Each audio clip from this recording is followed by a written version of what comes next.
자, 오늘 여러분들이 함께 읽은 에베소서 1장 1절에서 2절까지의 말씀을 중심으로 뜻을 따르는 삶이라는 제목으로 은혜를 나누고자 합니다. 우리 지난주 에베소서의 개론 시간이라 내용이 상당히 길었어요. 그런데 이 사도행전을 통해서 그 에베소에서 어떠한 일들이 있었는가 쭉 살펴봤는데, 대표적으로 에베소는 어떠한 도시였냐? 아데미 신전이 있던 도시였다. 그리고 이 경제의 구조가 어떻게 돌아가냐? 아데미 신전을 중심으로, 즉 아데미를 섬기는 이 신앙을 중심으로 다 모든 경제가 돌아갔다는 거예요. 대표적으로 데메드리오라는 그 은장색이 뭘 만드는 사람이라고 그랬죠? 아데미 신상을 만드는 사람.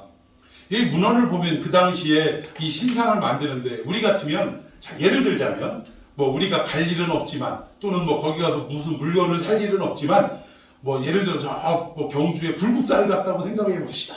불국사를 가면 그 불국사 앞에 쭉 기념품 파는 데가 있어요. 그런 것처럼 성전 안에도 이런 것들을 파는 자들이 있었다라는 거예요. 그러면 나름대로 좀 신심이 있는, 불심이 있는 사람들은 그 뭐 사겠어요? 조그만한 이 손바닥만한 불상 안 사겠어요? 불상을 살 거예요. 뭐 보니까 불상도 다양하더라고요. 어떤 불상은 뭐 한쪽 다리를 꼬고 이렇게 있는 불상이 있고, 어떤 불상은 이렇게 누워갖고 팔베개 하고 있는 불상, 또 가부좌 틀고, 하여튼 다양하더라고요. 근데 어쨌든 그때 당시 문헌을 보면요, 이런 불상이 있는데 여러분들 같은 가족이 여행을 갔어. 가족이 불공 들이러 갔어. 그럼 불상 몇 개 사요? 가족 전체를 대신해서 하나만 살 거야 아마. 그래요 안 그래요? 근데 이때 당시에 이 데메드리오라는 이 구리 은장색, 이 사람은 이때 당시 그 풍습은 뭐였냐면, 식구가 5명이면 몇 개 사야 돼요? 하나에 한 사람에 한 개씩 5개를 다 사야 돼. 그러니까 우리말로 대박이 아니에요. 장사 대박인 거예요. 다 사야 되니까.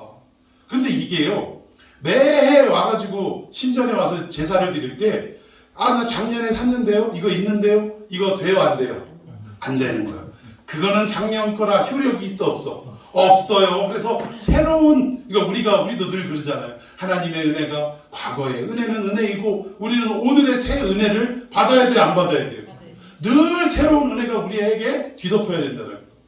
내가 한 10년 전에 내가 청년회장을 했는데, 아니면 남선교회 회장을 했는데, 금요철야 끝나면 이 회원들 다 데리고 그때는 기도원으로 가서 뜨겁게 날 밤새며 기도했지. 그 은혜가, 과거의 은혜가 무슨 의미가 있어요? 그럼 지금은 어떻게 하고 계세요? 지금은 내가 새벽 기도도 못 나와. 의미 있어요 없어요? 없는 거예요. 우리는 매일매일의 새로운 은혜가 우리를 이끌어가야 할 줄로 믿습니다. 또 그걸 갈급해야 되는 거예요. 어쨌든 이러한 배경 속에 바울이라는 사람이 그 지역에 딱 들어가서 복음을 증거하는데 한다는 소리가, 여러분, 사람의 손으로 만든 것은 신이 아닙니다. 이건 아무런 능력도 없는 헛개비입니다 라고 얘기했더니, 이 나라의 이 도시의 경제가 어떻게 돼요? 마비되기 시작하는 거예요. 매출이 뚝뚝 떨어지고. 그러다 보니까 이 바울의 일행을 어떻게 하면 처벌을 할까 하다가 바울을 잡으려고 찾아갔는데, 바울은 그 자리에 없어서 바울의 일행들만 데리고 극장으로 끌고 와서 난리를 쳤다라는 거예요. 해치려고 했다라는 거예요. 근데 거기 모인 사람들한테, 아유, 너 여기 왜 왔어? 하고 물어봤더니 뭐라고 대답해요? 나도 몰라. 사람들이 막 와갖고 소리 지르니까 같이 손들고 하는 거야. 우리 식으로 하면 그래요. 광화문 왜 왔어요? 그냥 이 아무개가 나쁜 놈이니까 온 거래. 그럼 저쪽 반대쪽에서는, 아니 여러분들은 왜 오셨어요? 그러면 윤아무개가 나쁜 놈이라 왔대요. 뭐가 나쁜지, 뭐가 잘못되었는지는 구체적으로 설명하는 사람들이 많지 않더라는 거예요. 이게 군중심리라는 것입니다. 이러한 에베소의 배경이 있었다라는 거예요. 그럼에도 불구하고 바울은 자기를 핍박하는 그 도시에서 무려 몇 년 동안? 3년 동안. 다른 도시는요, 길어봐야 1년 반에 있었어요. 근데 그렇게 핍박 많고 바울을 죽이려고 했던, 돌로 때려 죽인 사건도 있었어요. 돌로 때린 사건도 있었어요. 그런 그 지역에 무려 3년 동안 있었던 것은 다 누가 명령하신 사역이기 때문에, 하나님이 명하신 사역이기 때문에 순종하는 마음으로 이 모든 것들을 감당했다라는 것입니다. 따라서 우리의 모든 삶은 우리의 계획과 우리의 그 알량한 경험과 지식으로 결정하는 것이 아니라, 누구께 의탁하고 여쭈어야 되느냐? 늘 하나님께 여쭙고 하나님의 뜻이 어디에 있는지를 살필 수 있는 지혜가 우리에게 있어야 할 줄로 믿습니다. 그래서 오늘 제목이 뭐예요? 뜻을 따르는 삶인데 누구 뜻을? 내 뜻과 우리 아버지 뜻이 아니라 하나님 아버지의 뜻을 따르는 삶이 되어야 합니다.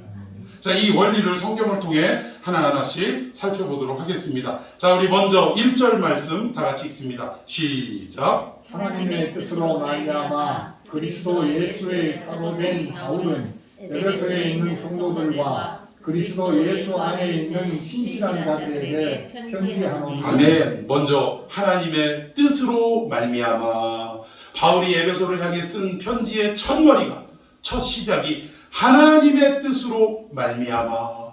여러분, 이 내용은 뭐냐? 바울은 모든 인생이 자기의 계획과 자기의 신념과 자기의 경험과 지식대로 살아갔던 삶이 아니라 오직 누구의 뜻대로? 하나님의 뜻대로. 여러분, 에베소에 첫 번째 방문했을 때 사람들이 복음을 막 영접했어요. 그리고서 떠나가려는 바울을 붙잡고 조금만 더 여기 머물러 계시면서 복음을 더 전해주시면 안 되겠습니까? 라는 간곡한 부탁에 바울은 어떻게 반응했죠? 하나님의 뜻이 있으면 내가 다시 이 에베소로 올 것이다. 그리고 나서 하나님의 명령 따라 다른 지역으로 또 복음을 전파하러 떠나갔다라는 것입니다. 언제나 그의 발걸음은 누구의 뜻을 따라? 하나님의 뜻을 따라 살아가는 여정이었다는 것. 여러분, 바울이라는 사람, 옛 이름으로 사울, 히브리식 이름으로 사울이었던 사람은 어떤 사람이었냐면 집사된 지 만 하루도 안 돼서 그리스도의 복음을 이 도심으로 외쳐 거리로 나아가서 외쳤던 스데반 집사님, 그 집사님이 예수 그리스도의 복음을 전파하고 외칠 때에 그때 사람들이 귀를 틀어막고 이 스데반 집사님을 끌어다가 돌탕으로 때려 죽였어요. 그리고 나서 그 겉옷을 벗겨다가 누구 앞에다 내려놨죠?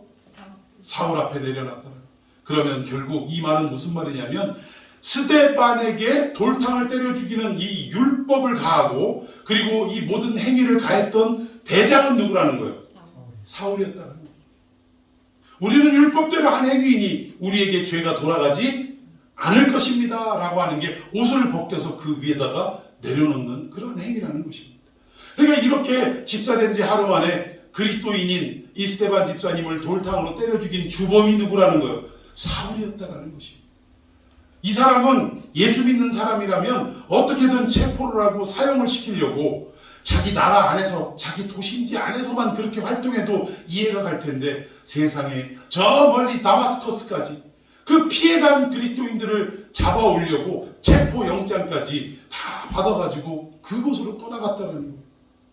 그런데 그 다메섹으로 가는 언덕 도상에서 누구를 만났죠? 부활하신 예수님을 만났습니다. 그 이후로 바울의 삶은 뒤바뀐 거예요. 어떻게 뒤바뀌었냐? 사울은요, 이 스데반을 때려 죽이고 많은 사람들을 체포하고 그리스도인들에게 핍박을 가한 것이 일부러 한 일이 아니었다라는 거예요. 왜? 율법으로 따져볼 때 우리가 하는 이 행위는 정당하고 하나님이 기뻐하실 만한 행위였다라는 거예요. 하나님만이 유일신인데 아니 그의 아들이라니 참남하도다. 이것은 신성 모독이도다. 이게 유대인들의 마음이에요. 율법입니다. 그래서 예수 그리스도를 하나님의 아들로 믿고 그 예수 그리스도를 믿음으로 구원받는다는 모든 그리스도인들은 하나님의 율법적 열심으로 어떻게 해야 되는 거예요? 다 체포하고 다 때려 죽여야 하나님을 기쁘시게 하는 일이라 할 수 있었다 이거예요. 생각했다는 거예요. 그래서 누구보다도 열심히 했어요. 그런데 세상에 이 구약에서 그토록 메시아를 보내신다라는 약속의 말씀 붙들고 살아왔는데 다메섹 도상에서 만난 예수 그리스도 부활의 주님을 만나고 뭘 깨달았냐? 우리가 그토록 율법을 애착하고 율법을 매달리면서 기다려왔던 메시아가 세상에 말도 안 돼. 저주를 받은 나무에 달려 죽은 저 사람이라니. 이게 확 뒤바뀌어지고 열려지는 순간이었다는 거예요. 이 이후로 그는 모든 유대교에서 다 떠나오고 예수 그리스도만 증거하는 삶으로 바뀌었는데 그의 전도 여행이 몇 차까지? 3차까지. 1차, 2차, 3차에 이르기까지의 모든 여정을 사도행전을 보면 나옵니다. 근데 그 여정을 보면 가는 데마다 융숭하게 대접받았던가요? 가는 데마다 막 그냥 모든 것들이 잘 됐던가요? 형통했던가요? 아니. 강도의 위협. 40에 하나 가만 매를 물어 5번이나 맞고, 심지어는 이 돈은 우리가 알지 못하는 도다 해가지고 이 풍기문란죄로, 세상에 풍기문란죄가 얼마나 추접스럽습니까? 요즘 그 이단 사이비 중에 지금 감옥 가 있는 사람 있죠? 네, 이 사람 옛날 말로 말하면 뭐 굳이 말하면 무슨 뭐 간통, 간음 뭐 이런 거겠지만 더 원초적으로 도덕적인 죄로 얘기하자면 풍기문란이에요. 우리 살아가는 이 도덕 윤리를 완전히 해친 사람입니다. 이 풍기문란죄를 당시 로마에서는 내버려 두지 않았어요. 로마의 질서를 어지럽히는 죄에 대해서는 도저히 묵과하지 않았다는 거예요. 이 풍기문란죄로 몰아가지고 바울을 얼마나 핍박을 가했든지 죽이려고 몇 번을 시도했다라는 거예요. 그런데 이렇게 고난과 고통의 삶을 살아감에도 불구하고 이 모든 여정이 누가 다 계획하시고 누가 다 인도하신 것이냐? 하나님의 뜻 가운데 나의 모든 걸음을 인도하고 이끄셨던 삶이다 라고 해서 그대로 순응하고 순종하는 삶이었다. 여러분, 우리의 삶은 어떻습니까? 우리는요, 교회 와가지고 너나 할 것 없이 다 그래요. 하나님 사랑합니다. 오늘도 우리가 아버지 사랑합니다. 경배합니다. 채워주소서. 근데 이 채워주소서가 뭐예요? 말씀으로 채워주소서. 하늘 양식 채워주소서 이거예요? 아니면 내 빈 주머니를 채워주소서. 풀리지 않는 인간관계를 채워주소서. 우리 가족의 어려운 점들을 채워주소서. 뭘로 채워달라고 하고 있어요? 이 땅의 육신적인 것들로 채워주소서. 여러분, 바울은요, 주머니가 차든지 차지 않든지, 내 삶이 가난하든지 부유하든지, 그렇다고 예수 믿는 사람 가난하게 살라 얘기 아니에요. 그런데 우리의 자세는 어때야 되냐? 내가 부유함에 처해 있든지 가난함에 처해 있든지, 내가 부유하면 부유함으로 하나님께 영광을 올려드리는 삶을 사는 것이고, 동의하십니까? 예. 가난하면 물론 기도해야죠. 하나님, 가난이 너무 힘들어요. 벗어나게 해주세요. 우리 예수님도 십자가를 앞두고 무슨 기도했다고요? 하나님, 할 수만 있으면 이 잔을 나에게서 옮겨 주옵소서. 이 가난도 좀 벗어나게 해주십시오. 이 어려운 상황에서 벗어나게 기도해야죠. 그런데 그 기도 끝에 우리 한국말은 어떻게 해야 된다? 끝까지 들어봐야 된다고요. 그 뒤에 예수님이 뭐라고 하셨냐? 그러나 내 원대로 마옵시고 아버지의 원대로 하옵소서.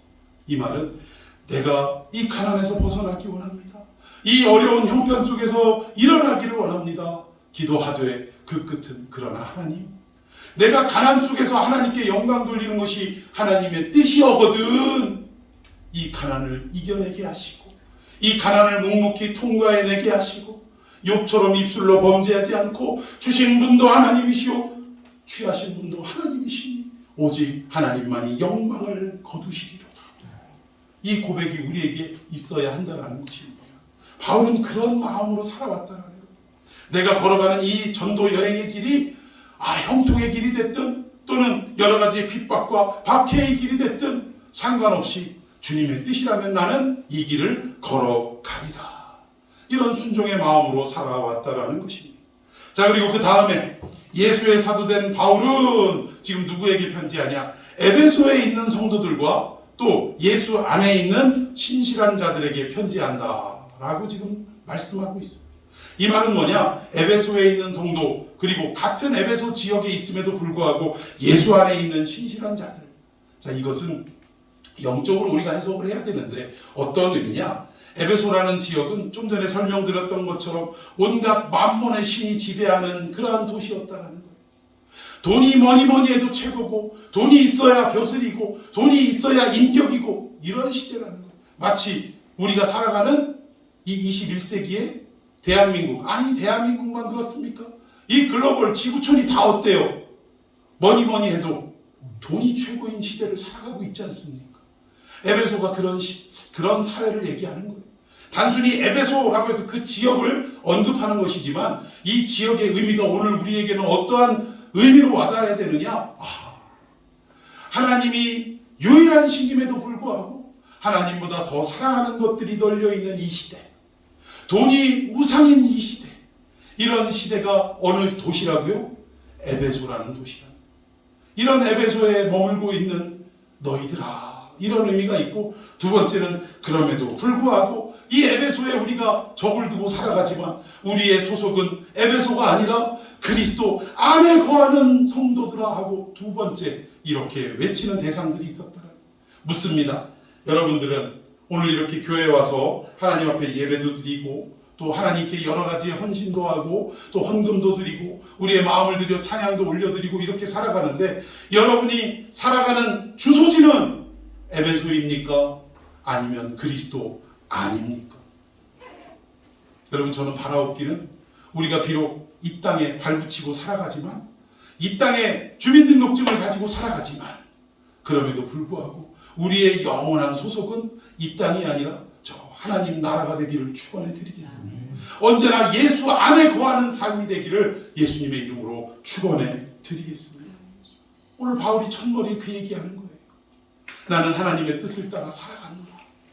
너희들도 이 뜻 안에 살아있기를 원한다.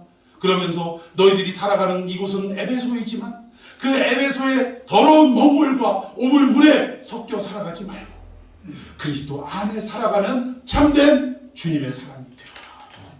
이것이 오늘 우리들을 향한 하나님의 말씀인 줄로 믿으시기를 바랍니다. 자, 우리 2절도 한번 봅시다. 자, 2절 시작. 하나님 우리 아버지와 주 예수 그리스도로부터 은혜와 평강이 너희에게 있을지어다. 아멘. 비록 에베소라는 이 땅에 그 더러운 세상, 육신의 세상 속에 살아가지만 그래도 우리가 삶을 구별하여 그리스도 안에, 말씀 안에 저 천국의 소망을 두고 살아가는 우리들에게 어떠한 축복을 내렸냐? 하나님 우리 아버지와 주 예수 그리스도로부터 뭐가 있기를 축복했죠? 은혜와 평강이 있기를 축복했다라는 것입니다.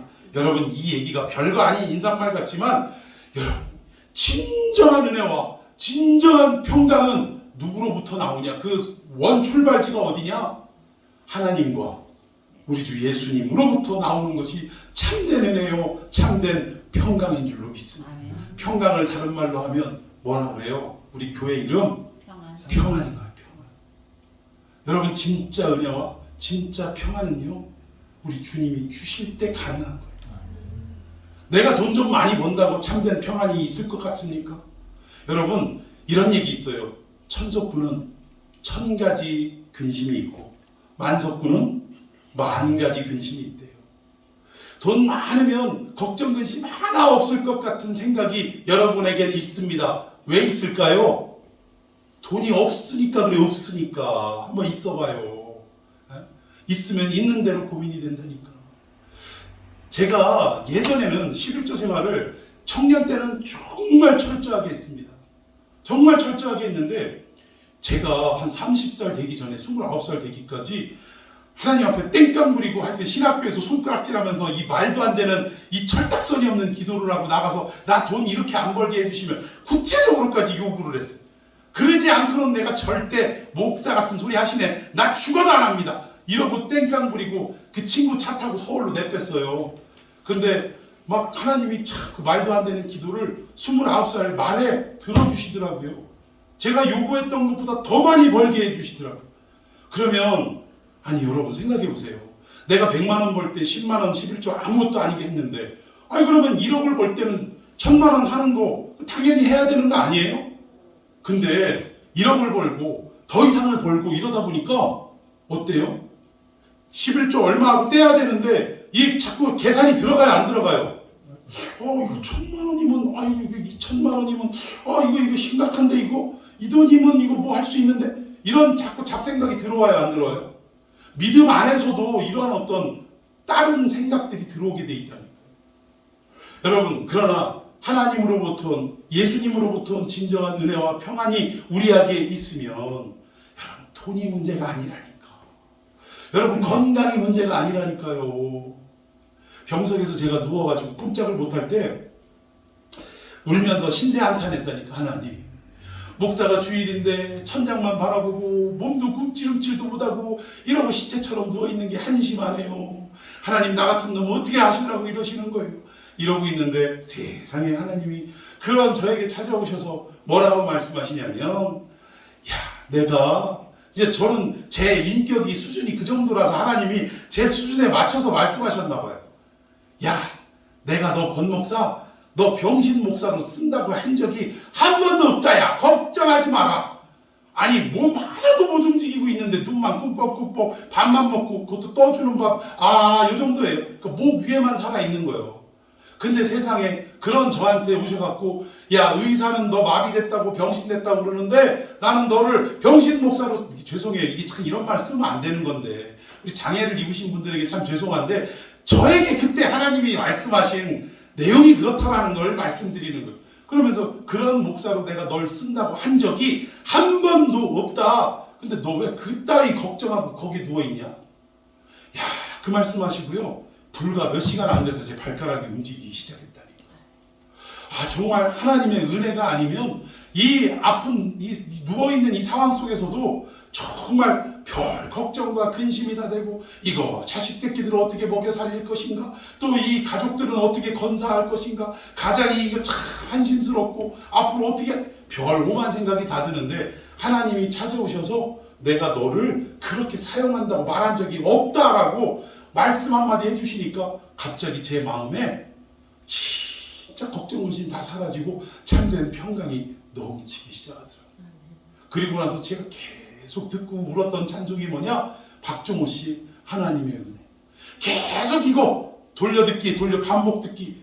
하나님 한량없는 은혜.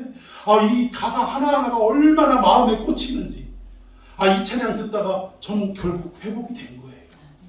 하나님의 은혜가 이런 평강이 능력이 있는 줄로 믿으시기를 바랍니다.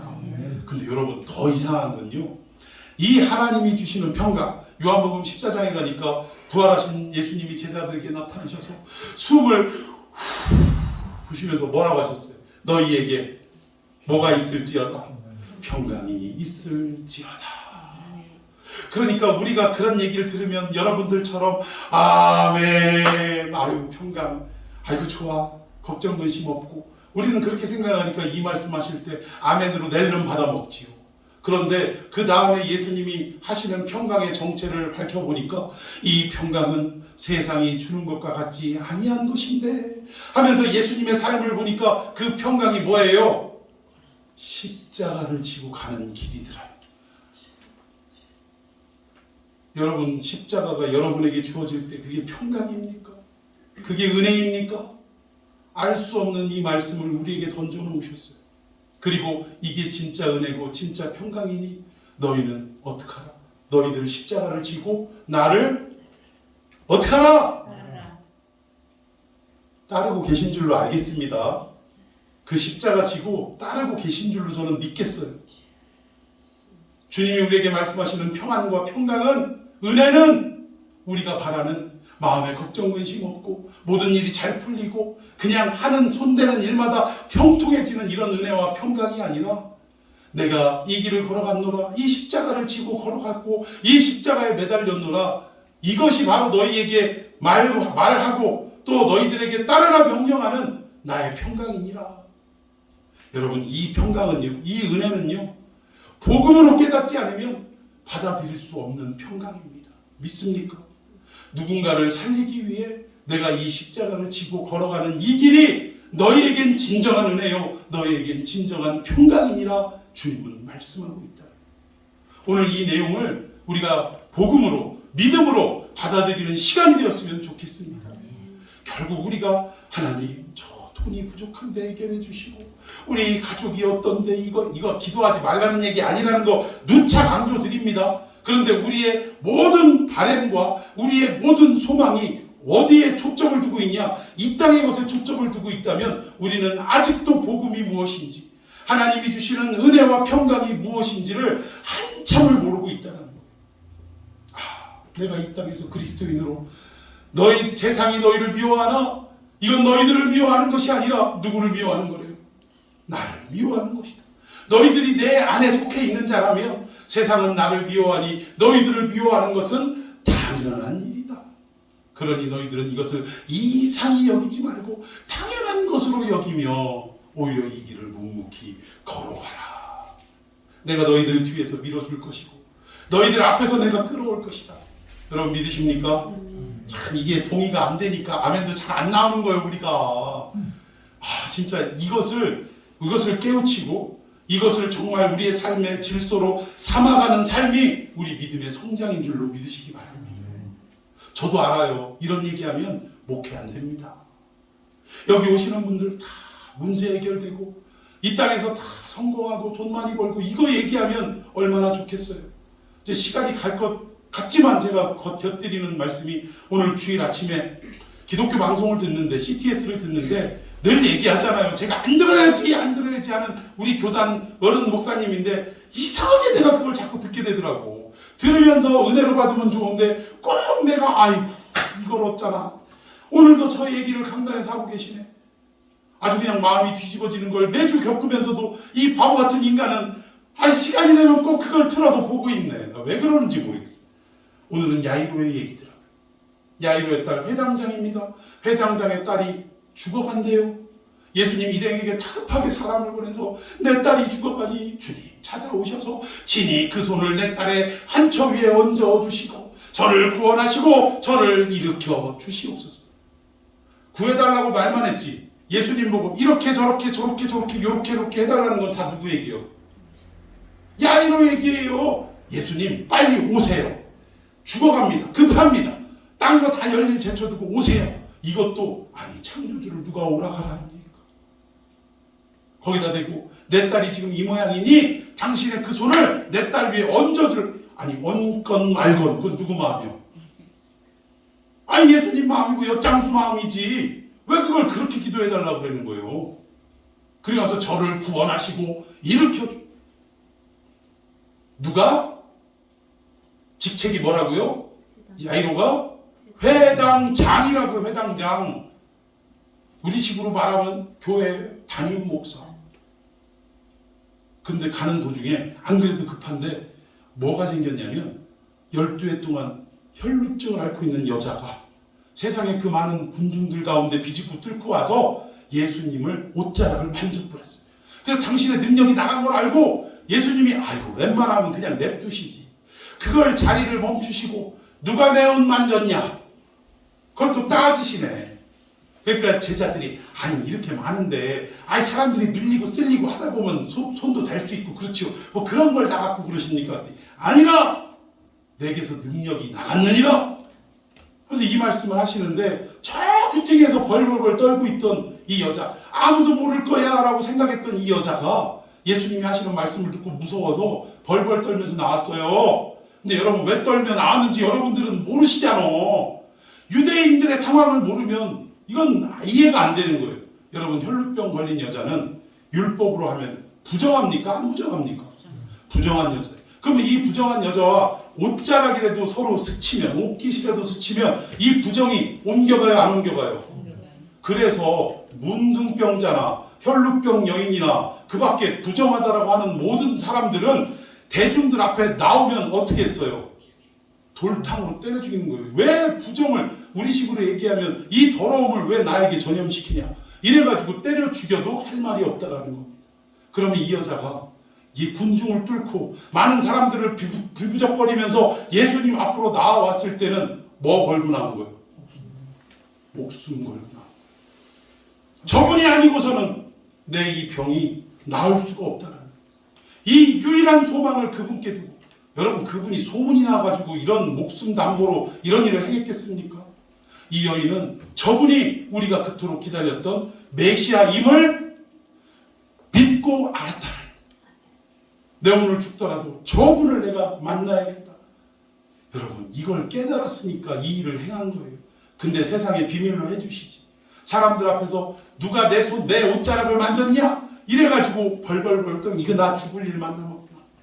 근데 세상에 그 여인을 앞에다 두고 하시는 말씀이 이스라엘에 내가 이만한 여인의 믿음을 본 적이 없다. 이 사건은 왜 얘기하냐? 야이로야. 그리고 나서 야이로는 미치고 팔딱 뛰는 거예요. 내 딸 죽어가는데 지금 뭐하고 있는지 예수님이 그렇게 그냥 원망스러울 수가 없는 거죠. 그리고 나서 이제 이 일이 끝나고 가는데 일행들이 왔어요. 딸 죽었습니다. 그러니까 거기다 대고 이제 갈 필요 없습니다. 내 딸 죽었다네요 하면서 모든 원망을 누구한테 쏟아놓는 거예요? 예수님께 쏟아놓는 거예요. 근데 예수님이 아니다 가자 해가지고 그 아이를 딱 품에 안으시고, 사람들은 울고불고 난리가 났어요. 죽었다고. 울지 마라, 아이가 잔다 라고 말씀하시는 거예요. 그리고 나서 이 아이를 살려주실 때 그 유명한 난리다 쿵 하고 명령하신 거죠. 소녀야 일어나라. 여러분, 이 기적을 행하신 이유가 뭐냐? 지금 비교하고 있는 거예요. 너희들은 율법에 완전하다라고 말할 수 있는 회당장은 내가 누군지도 모르고 나한테 와가지고 이렇게 저렇게 요렇게 해가지고 낫게 해주십시오 이렇게 요구하고 있는데, 세상에 너희들이 부정하다라고 하는 이 혈류병 걸린 여인은 목숨을 걸고 내가 누구인지를 알고 목숨을 걸고 이 안에 와서 내 옷자락을 잡았느니라. 말하고 싶은 건 뭐예요? 내가 너희들이 그토록 기다렸던 메시아이니라. 이걸 지금 선포하고 싶으신 거예요. 근데 오늘 설교의 내용은 뭐예요? 야이로의 딸이 결국은 살아났습니다. 그러면서 예수님이 너희가 믿으면 죽은 것도 살아납니다. 이 얘기의 핵심은, 그러니 너의 죽은 것 같은 네 상황과 팔자와 네 모든 형편이 믿어라 이거예요. 믿어라. 여러분, 이게 자꾸 우민하는 거예요. 우리 신앙을 우민하는 거예요. 그럼 이렇게 되면 어려움에 처한 우리 성도들은 어떤 신앙을 갖게 되냐? 하나님, 지금 내가 너무나 어려워요. 내가 지금 건강에 너무나 지금 죽을 병이 걸렸어요. 그런데 야이로의 딸을 죽었는데도 살렸다면 그 조건이 뭐야? 믿으면이라면 나는 어떻게 해요? 그때부터 우리 신앙은 어떻게 바뀝니까? 나는 믿습니다. 하나님 아시죠? 나 사랑합니다. 맹신적이고 광신적인 모습으로 바뀌더라고요. 여러분, 한국교회가 이것 때문에 지금 병이 든 거예요. 주님이 우리에게 복음서를 통해 말씀하고자 하는 의도는 열두의 혈루병 걸린 여인이나 야이로의 딸을 살린 이 모든 주인이 누구냐? 너희들을 구원하기로 온 그 약속했던 메시아 바로 나이니라. 이거를 지금 설명하시는 것이고, 너희들이 나에 대해서 어떻게 알아야 되냐? 회장장처럼 선지자 중에 하나로 알 게 아니라 너희들을 억만 죄에서 구원하러 온 메시아임을 제대로 알고 나를 좀 믿어라. 핵심은 이거예요. 핵심. 근데 우리는 하나님에 대해서 제대로 알지 못하고 그냥 나타난 현상, 우리에게 축복이라고 얘기할 수 있는 어떠한 처지, 이런 것들만 보고 우리는 믿습니다. 그러니까 자꾸 과잉하고 열광하게 돼 있습니다. 여러분, 저는 일주일 7일 중에 매일같이, 물론 이제 뭐 예배 때가 공식 예배 말고 매일 교회에 와가지고 뭐 어떤 봉사하고 무슨 봉사하고 저 이런 거 달가워하지 않아요. 물론 마음의 그 근원이 내가 하나님께 구원받고 내가 이런 처지인데 하나님이 나를 자녀 삼아주신 거에 대해 내가 무엇으로 보답할고, 이건 보답 자체가 안 되고 갚을 방법이 없는데 그냥 내가 할 수 있는 게 이거밖에 없으니 하나님 제가 이렇게 하겠습니다 라는 마음으로 하신다면 오케이. 그러나 내가 이렇게 열심히 수고하고 애쓰고 헌신하고 이랬으니 어떤 어려움이 처했을 때 하나님 이러실 수는 없죠. 제가 그동안 교회에 어떻게 한 걸 모르십니까? 이런 반응으로 나온다면 오지 마세요. 그냥 집에서 각자 주어진 삶을 사시다가 공식 예배 때나 오셔서 예배 드리시라고. 얼마나 지금 한국 기독교가 개신교가 비틀려 있는지 몰라요. 복음을 복음으로 듣는 게 아니라 무슨 알라딘의 그 램프의 그 요정 지니처럼 내가 필요할 때 하나님 불러서 써먹다가 내 살아갈 때는 부담스러우니까 램프 안으로 들어가시오. 도깨비 방망이 마냥 나와라 뚝딱. 여러분, 이것을 놓고 우리 교회는, 여러분들은 기도해야 할 줄로 믿습니다. 십자가 일이 많으면 무슨 의미가 있습니까? 이 십자가가 얼마만큼 그리스도의 복음에 입각해 이 도시에, 이 이웃에게 선한 영향력을 끼치느냐, 이게 더 중요한 거예요. 나가서 삶은 개차반으로 살면서 아이고 저 교회 다닌다는 게 저 모양이랴 소문은 이렇게 내게 하면서 세상에 가서 전도지 주고 떡하면 떡 주고 가면서 교회 오세요, 예수 믿으세요. 아따 너나 먹어라. 제가 너무 흥분했습니다. 어쨌든 주님이 주시는 평안은 무엇을 말하냐? 당신이 걸어가신 십자가를 말씀하더라. 이걸 우리가 받아들일 수 있는 건 우리가 복음화되지 않고는 받아들일 수 없는 얘기. 왜? 세상은 이 평안과 은혜를 young and rich, 젊어서 돈 많이 벌어서 세나 받아 먹고 다 하고 싶은 거 다 하고 돈 걱정 안 하고. 전 참 한때 부러웠던 게 뭐냐면 뭐 계산을 할 때 일일이 얼마예요? 그렇게 하고 돈 쉬어가지고 이렇게 주는 거 이거 말고 그냥 물어보지도 않고 사는 거 있잖아요. 이게 얼마짜리인지도 모르고. 왜? 그건 내가 얼마짜리가 됐든 충분히 살 수 있는 능력이 된다. 이거 아닙니까? 이걸 부러워할 때가 있는데 세상이 그렇다니까. 세상이 이런 걸 부러워하더라. 이게 평안이고 은혜라고 생각한다. 그리고 오늘 본문에서 그 도시가 어떤 도시냐? 에베소라는 도시가 이런 도시였다. 그런데 이 도시 속에 살아가고 있지만 너희들은 거룩하고 성별되어 그리스도 안에 머문 자가 되어라. 이 말씀하시면서 하나님으로부터 예수님으로부터 온 은혜와 평강이 너희에게 넘쳐야 한다. 근데 그 평화와 평강과 은혜를 보니까 우리가 납득할 수 있는 그런 게 아니라 십자가의 길이더라는 거죠. 여러분 이런 삶을 사시기를 축원합니다. 자, 우리 3절 봅시다. 3절 시작. 찬송하리로다. 하나님 곧 우리 주 예수 그리스도의 아버지께서 그리스도 안에서 하늘에 속한 모든 신령한 복을 우리에게 주시되. 네, 여기에 3절이 뭘로 시작했어요? 찬송하리로다로 시작을 했어요. 그리고 14절 읽어봅시다. 시작. 우리는 우리 기업의 보증이 되사 그 얻으신 것을 성량하시고 그의 영광을 찬송하게 하려 하십니다. 예, 14절의 마지막도 뭘로 끝났어요? 그의 영광을 찬송하게 하려 하십니다. 찬송으로 3절에 시작해서 14절에 찬송으로 끝났습니다. 제가 이 얘기를 왜 드리냐면 여러분들 한글로 읽으면 3절, 4절, 5절 이렇게 해가지고 문장이 따로따로 떨어져 있는 것으로 여러분 알고 읽으실 거예요. 근데 헬라어 원어로 보면 3절에서부터 14절까지가 한 문장이에요. 한 문장. 이어진 문장입니다. 그러니까 통으로 된 한 문장이에요. 근데 이 문장이 뭐로 시작했다고요? 찬송으로 시작해서 마무리는 찬송으로 끝이 났대요. 그리고 여러분들 그 내용을 쭉 읽어보면 아마 이게 도대체 뭔 소리 하는 건지 잘 이해도 안 갈 거예요. 바울이 뭔 얘기를 하는지 확 와닿지 않을 거예요. 그러면 여러분 다 안 읽어도 내용을 이제 집에 가서 읽으시되 쉽게 말씀을 드리겠습니다. 지금 바울은 뭘 보냐면 우리가 알고 있는 세계를 눈여겨본 게 아니라 전혀 느끼지도 경험해보지도 못했던 하나님의 깊고 오묘한 세계를 눈여겨봤다라는 거예요. 여러분 눈여겨본 사람, 너무나 놀라운 일을 목격한 사람은 뭔가 이것에 대해서 구체적으로 세밀하게 저수를 이게 기록을 합니까? 못합니까? 못하는 거예요. 못하는 거예요. 굳이 얘기하면 3절에서 4절까지 찬송하리로다 하면서 좀 표현을 해보자. 우리식으로 표현하면 이거 우와 대박, 우와 이거 진짜 이거 뭐지 이거? 지금 무슨 얘기하는지 알아들으세요? 못 알아들으세요?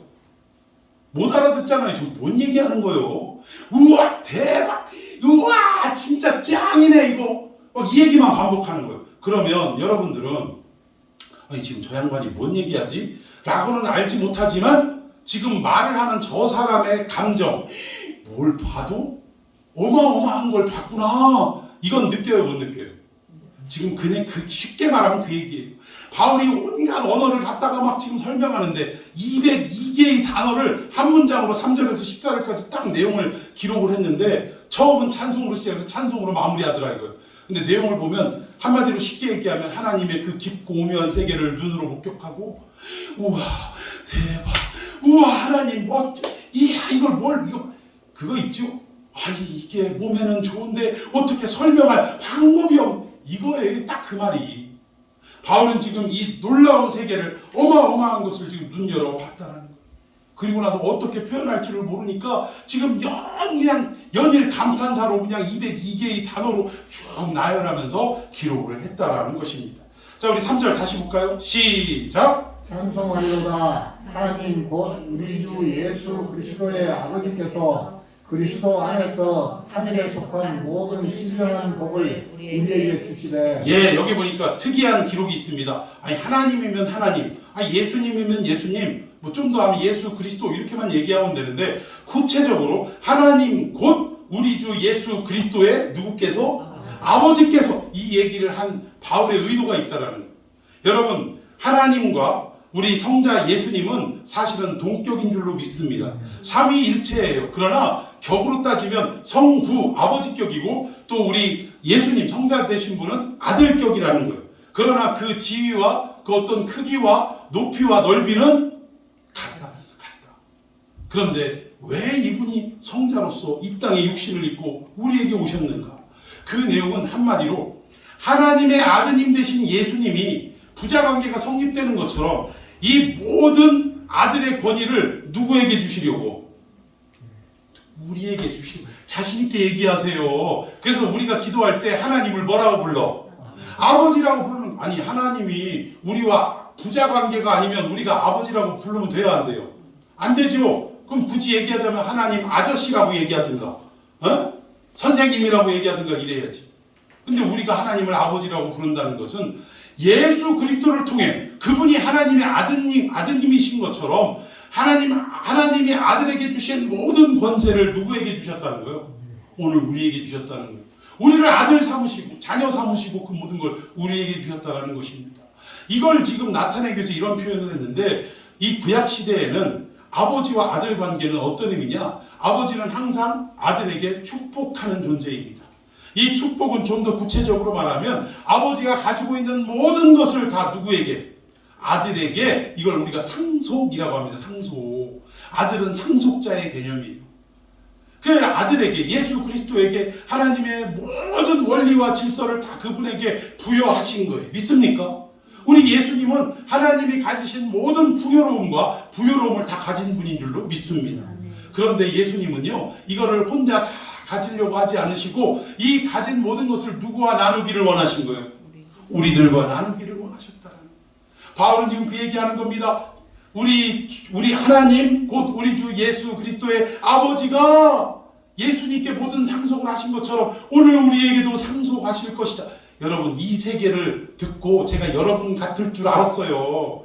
하나님의 모든 것을 우리에게 주신다고, 상속해 주신다고 하는데 우리는 그게 뭔지를 모르니까 그냥 눈 끔뻑 뜨고 있는 거예요. 지금 예수님에게 주신 모든 것을 우리에게 나눠주신대요. 믿습니까? 이걸 보면서 제가 느낀 게, 우리 설날 되면 세뱃돈 주잖아요. 어린애들, 아직 돈의 개념을 잘 모르는 애들한테는 하여튼 뭐 주면 최고 큰 돈이에요. 하여튼 잘 줘봐야 5만원 내지는 2장에서 10만원 주면 이거 뭐 중학생 요즘 애들은 엄청 받대. 나 이것도 잘못된 거라고 생각해. 어쨌든 근데 5만원 10만원 주면 아주 뒤집어집니다. 우리 애들도 30이 다 돼가는데도 설날에 5만원 주면 그렇게 좋아해요. 근데 이거 왜냐하면 아직 이 돈의 규모나 이런 것들을 잘 모르기 때문이에요. 근데 5만원 주던 세뱃돈을 어느 날 여러분들에게 수표로 딱 해가지고 100억, 200억도 아니고, 여러분 1조 수표 보셨어요? 저는 본 적이 없어요. 1조원짜리 수표를 딱 해서 세뱃돈으로 줬을 때 여러분 반응이 어떨까요? 어머 우리 아버지 너무 멋있, 이럴 것 같아요? 이게 뭐예요? 하고 눈만 꿈뻑꿈뻑 뜨고 있는 오늘 이 자리에 있는 여러분들의 표정과 같다, 이 얘기예요. 하나님의 그 무한한 세계를 우리에게 상속자로 다 주신다는데 우리는 그게 뭔지도 몰라. 이게 뭐예요? 조금 눈치 있으면 아멘 하고. 여러분, 이걸 눈 열어 봐야 돼요. 바울이 얼마나 이거에 대해서 설명이 안 됐냐면, 좀 전에 말씀드린 것처럼 우와 대박, 우와 최고, 이것만 연말 14절까지 그러고 있었다니까. 이 놀라운 은혜가 저와 여러분에게 임했다라는 사실을 믿으시기를 바랍니다.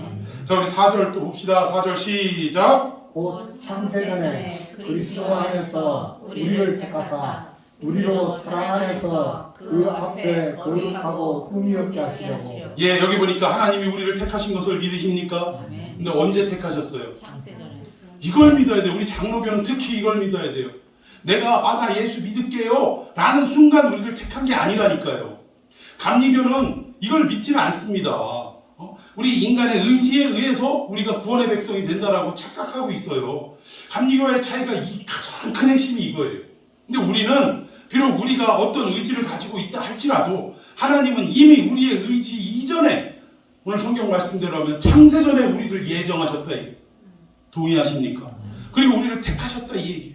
무엇으로? 구원의 백성으로. 여기 이 얘기는 뭐냐? 하나님이 우리를 택하시고 구원의 백성 삼으신 것은 너희들이, 그러니까 갑자기 일어난 일이 아니라 이 모든 걸 하나님이 다 아셨다, 이거예요. 그리고 그렇게 예정하셨다, 이겁니다. 어느 날 하나님의 형상대로 창조를 입은 아담과 하와가 뱀의 꼬임을 넘어가가지고 타락을 했어요.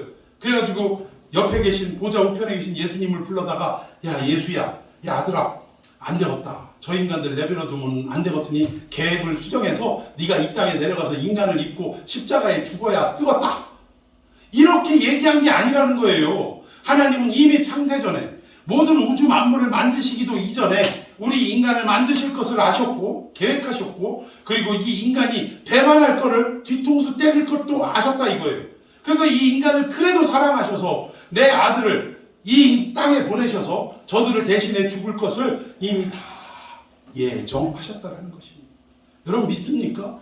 이거를 지금 바울이 소리 높여 외치는 거예요. 그러니까 자꾸 우리가 뭘 어떻게 해야만, 내가 기도를 2시간, 3시간 했는데 앞으로 5시간으로 늘려야만 하나님이 나를 구원하실 거라는 둥, 뭐 이런 나의 어떤 수고와 노력과 내 어떤 행위에 의해서 무언가가 이루어질 것이라고 착각하면 안 된다.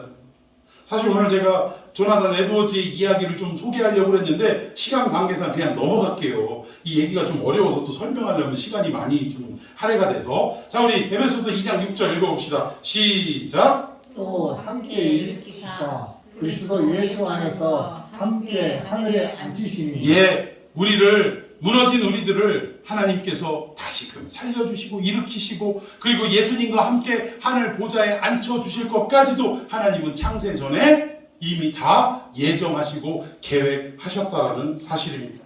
그래서 우리는 어떠한 삶을 살아야 되느냐? 이 땅에서 하나님의 그 계획 속에, 하나님의 그 뜻 속에 살아가는 인생이 되어야 한다, 그 얘기예요.